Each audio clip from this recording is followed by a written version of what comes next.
Hello viewers, আসসালামু আলাইকুম and welcome back to my new another video. আজকে আমি আপনাদেরকে যে জায়গাটি দেখাতে চলেছি সেটা হলো মোহনপুর রাবার ড্রাম ব্রিজ।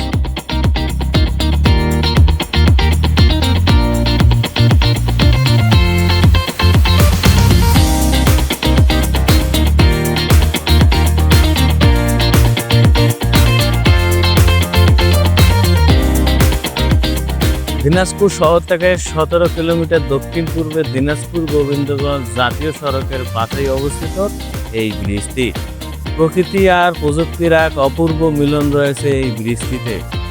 পর্যটকদের কাছে এই জায়গাটি একটি আকর্ষণীয় স্পটে পরিণত হয়েছে। প্রতিদিন বিকেলবেলা হাজারো দর্শকের আগমনে সরব হয়ে ওঠে এই ব্রিজের চারপাশ। দূর দূরান্ত হতে চলে আসে অসংখ্য দর্শনার্থী এই ব্রিজটির সৌন্দর্য উপভোগ করতে। অত্রাই নদীর উপর নির্মিত এই ব্রিজটি 2013 সালে নির্মাণ করা হয়। 135 মিটার দীর্ঘ এই রাবার ড্রাম ব্রিজটি কৃষকের সেচ সুবিধা, শুষ্ক মৌসুমে পানি সংরক্ষণের পাশাপাশি মৎস্য উৎপাদনে বিশেষ ভূমিকা পালন করে।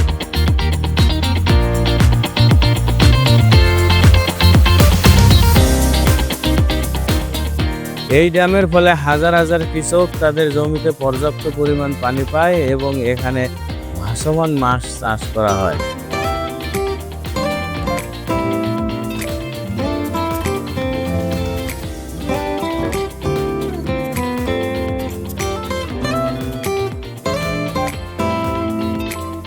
প্রিয় ভিউয়ার্স, আপনারা এখন যে জিনিসটি দেখতে পাচ্ছেন সেটি হচ্ছে একটি ভাসমান মাছের প্রজেক্ট। এই প্রজেক্টটিতে রয়েছে তেলাপিয়া সহ অন্যান্য কার্প জাতীয় মাছ, যা আপনারা দেখতে পাচ্ছেন। এখানে কত সুন্দর করে সারিবদ্ধ করে কত সুন্দর করে মাছ রাখার জায়গা করে দেওয়া হয়েছে। প্রত্যেকটা খোপে আলাদা আলাদা মাছ রাখা হয়েছে।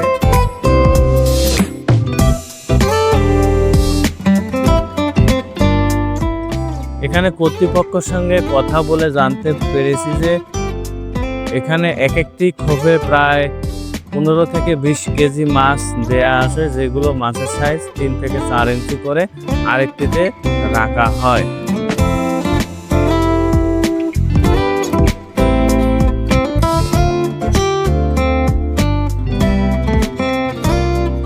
এখানে প্রত্যেকটা ঘেরে আলাদা আলাদা মাছ চাষ করা হয়ে থাকে। রাবার ড্রাম ব্রিজটি দেখতে আসলে চাইলে আপনারা অবশ্যই এই প্রজেক্টটি দেখতে আসতে পারেন এবং ব্রিজের পাশেই এটি অবস্থিত হয়। আপনারা সহজেই এই জিনিসটি দেখতে পারবেন।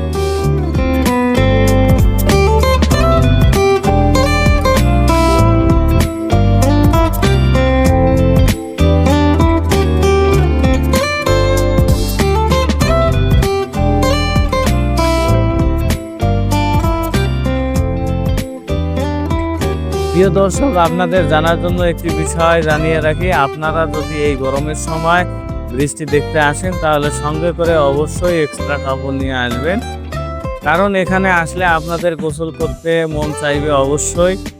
এখানে প্রকৃত সৌন্দর্য উপভোগ করতে চাইলে পানিতে নেমে গোসল করলে পরিপূর্ণতা পাবে আপনার এই ভ্রমণটা।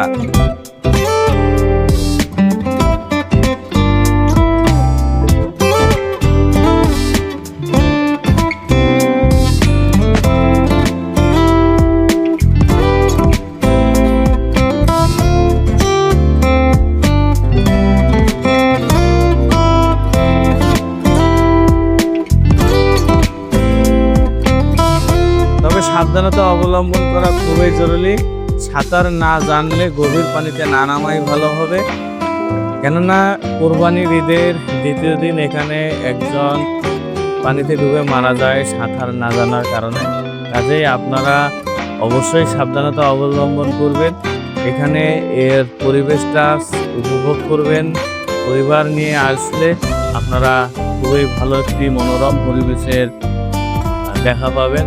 তাই আজকে এ পর্যন্তই। আমার ভিডিওটা যদি আপনাদের ভালো লেগে থাকে তাহলে অবশ্যই লাইক, কমেন্ট, শেয়ার দিয়ে আমার দেখা চ্যানেলের পাশেই থাকবেন। ধন্যবাদ সকলকে। দেখা হবে আবার নতুন কোনো ভিডিও, নতুন কোনো এপিসোড নিয়ে।